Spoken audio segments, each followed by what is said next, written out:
I think horses are just in your blood or in your soul. For whatever reason, they're in you. And I grew up riding, and I started volunteering about 18 years ago when I found out I could volunteer to help people who couldn't ride as easily as me. I thought, what a perfect fit. I already have the horse handling skills and knowledge, and I can help someone that needs a little support enjoy what I've enjoyed for so many years.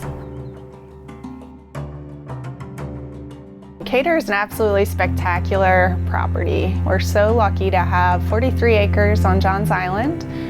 We're not far at all from Charleston. It's just beautiful. The horses, the pasture, the bird rookery.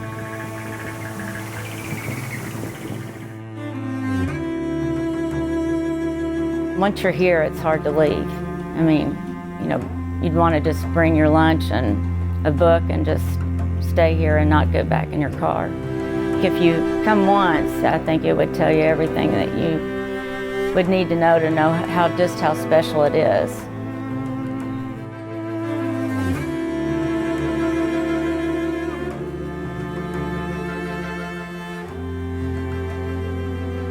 CATR was first suggested to us by Forrest's physical therapist, and she had mentioned hippotherapy and adaptive riding.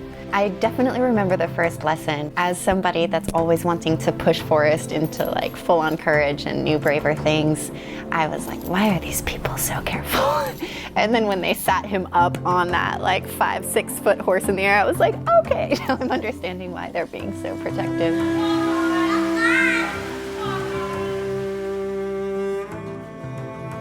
That very first day, he just had this very infectious spirit, and he asked me to hold him. And I was like, well, sure, I'd love to. I mean, you just can't say no to him at all. And so that day, he told me all about how excited he was to ride, and then all about his power chair. And from that moment on, I was like, okay, I have to work with him. Don't run me over. Promise? I found out about therapeutic riding when I was in graduate school. I've been showing quarter horses my whole life. The first time I taught was in this course, and I was standing in the middle of the arena, and it was just, I knew, like, this is what I was supposed to do. Because it married both my passions perfectly, my love for horses and then also my love for working with children. So eventually I ended up at CATR, and I've been here about 12 years. When I was assigned to him, I was really excited, but also really, really nervous because I just wanted to make sure that he was comfortable with being on the horse and he felt really secure at all times. And he was. I like thought through all these different scenarios and wanted to make sure, I was doing it right and I was providing all the layers of support that he really needed. But the funny thing was right off the bat, he was so comfortable, and he made me more comfortable as we went. Very first day he came out here, he had a connection with Bonsai. And he spends a lot of time on the ground with him, just brushing him and letting him smell him, and just forming that kind of connection that really doesn't need any input from me. It's just about the two of them spending time together. Walk on, Bonsai. Thank you, Bonsai, for carrying me on your back. There's been little chapters, like the first was just getting used to Bonsai and getting to know the horse and figuring out what it even feels like to balance up that high in the air. Once he got comfortable, it was just having fun and watching him joke up there and just genuinely be happy on the horse, which was really fun to see him go from being uncomfortable to so comfortable that he could make jokes. Forrest is just so full of personality.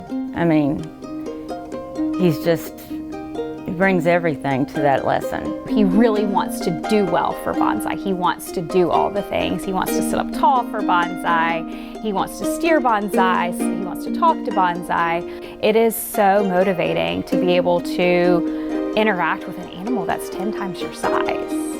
And there's something pretty powerful about you being able to connect with that horse on the ground and then be on the horse and be able to tell them to walk on, and they go.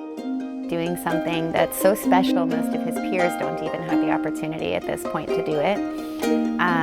And being up so tall in the air doing something so regal has given him confidence in ways that are hard to quantify. So what's Thor's superpower?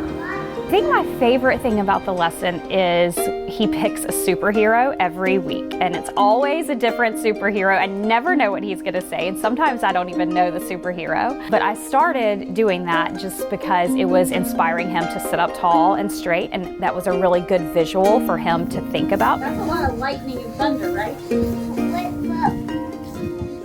I will say that I was pretty impressed to be Thor, so I'll just think I'll hang on to that one. I came to CATR in June of 2008, but I came as a parent. My daughter, with her especially having a language disability, being able to communicate even just with her horse, with a way that didn't require words, made her feel more confident. Once I knew all the horses and how to tack and groom them, then I felt that I should give back as well. And I don't think I had any idea what the impact it would have on my life. They're just all special people, that come out here. Everybody that volunteers, everybody that instructs, all the parents, the kids. Every student that I've had has changed my life a little bit. We have grown examples, thanks to social media, of adults with bodies very similar to Forrest that are living lives that are completely fulfilled and independent. The sum total of everything we're doing right now is creating almost complete independence for him, which was our goal. There, good job. And now looking straight ahead at bonsai's ears again. And now right towards Miss Madison. Well, right towards Miss Madison. So the horse's gait moves in a very similar way to the way that we walk. So there's a lateral movement that goes with it, and then there's a forward and back movement, and then a rotational movement because horses have 4 legs. And so that movement moves our pelvis in the same way that we have to move it when we walk. He's working so hard when he's up on that horse and just doesn't even have a clue that he's working so hard because it's so fun. Horses are so very intuitive. They know when you're having a bad day. They know when you need a little extra support. I was so afraid in the beginning of rejection, and I was afraid of people being afraid of what they didn't know. And what I have experienced with Forrest thus far is the complete opposite.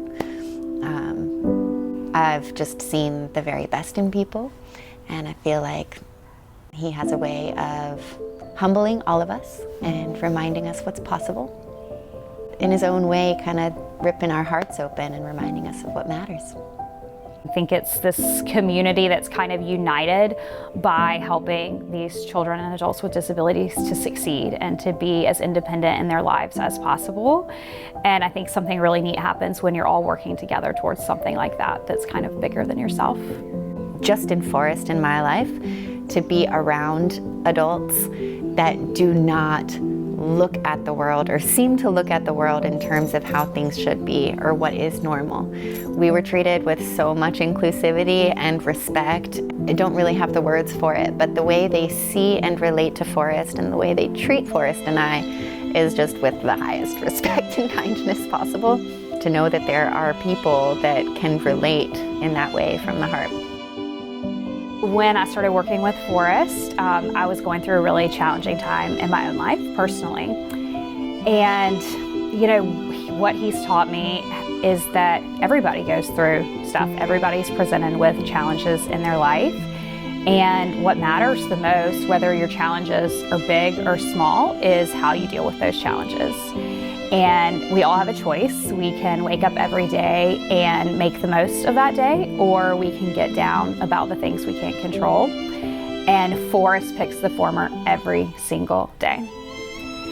And I want to do that. That's how I want to live my life, and that's what he's taught me.